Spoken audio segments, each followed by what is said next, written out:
On the orange pole. Shetland ponies are miniature donkeys. All right, right there, started out $10. Hit a $10. Get a $10. Get a $10. Get a $10. Hit a $10. Get a $10. Get a $10. $5. Hit a $5. 5 now 10. 5 down to get $10. Get a $10. And 5 there now 10. 5 down to get $10. Get a $10. Last call $10. Sold at $5. Buyer 51. 51. A lot of manufacturers made them at the turn of the century, the Industrial Revolution. Everybody was trying to make mowers. Kind of the big favorites left today from the old crop of mowers, you would say, is the Mckormicks and John Deere's are probably two of the popular ones yet. The Mckormick number 9s and the Mckormick number 7s are good mowers. The John Deere's are good mowers. Generally, one of the reasons people like them and stuff like that, you can still get parts for these. There's a lot of mowers that were made early on that parts are no longer available other than making them yourself.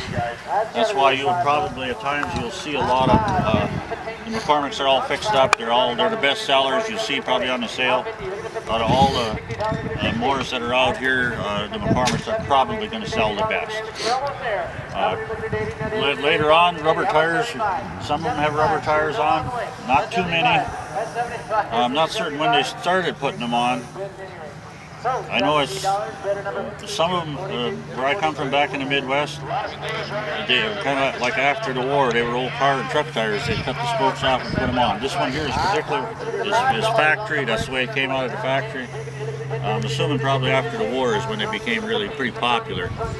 And once again, rubber was earlier on almost non-existent, and it was constant flats and stuff. So it wasn't until they really started getting improving tires that rubber tires on the farm became practical. Usually you'll find them with this is a 5-foot cutter bar.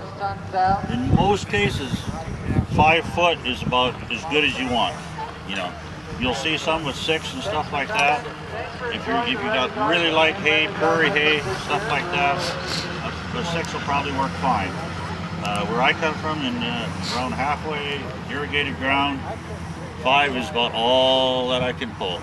Like if I go to 6, it'll plug up, the wheels will just slide, because they're ground driven. There's no, all the power comes off of these wheels. So, and if they plug up, the wheels will either slide or the bar will just get a mouse nest on it or something, and it'll stop cutting. And the 6-foot just doesn't work, but I know there's areas in the country that 6-foot does, where they have a lot of the thin prairie grass hays and stuff like that. It's real thin. They can even get by with a 7, because you got one stem of grass about every 6-8 inches, and you can see the mice out there running around, and probably work fine. There's been later on, if you ever get into farming and you're going to buy a mower and you're curious about when it was made, generally right on the number 9s, right under the toolbox right here is the date and the year it was made, stamped on the bottom of the toolboxes. And they made the number 9s and the number 7, I think, for 15 years. There's some 7s around. I think there might be a 7 right over there. They made them together. I think it was about 15 years before they actually discontinued the number 7.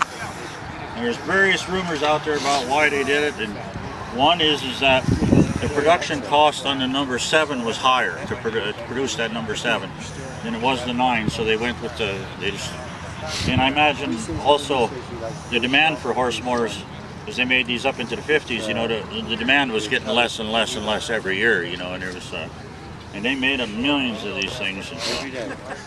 I really have no preference. I like the 7s. I like the 9s. I think, and they said the 7 is better made more. And I kind of, being that I fix some and restore some, I kind of think it is, because it's this particular case on the number 9s. They have dogs inside of these wheels. Each side of a set of wheels got 3 purls, they call them. So when you turn a corner, one wheel can kind of stop and the other one go. Otherwise, when you're turning the corner, if both wheels were driving at the same time, one would have to slide because one's going faster than the other one. So there's a ratcheting system in there to allow it to do it. The 9s are outside in the wheel here. For the most part, they run dry. There's no oil or anything. The number 7s run inside the gear case and they run in oil all the time. So they're and the gears inside are about about twice the size, thickness and stuff as they are in the 9s. And Yeah, so I mean, they definitely are heavier built more. But for popularity, the 9s have really become quite popular. Another option on these is there some various ones here. I think right over there. Here. Maybe we step over to that one. It's got a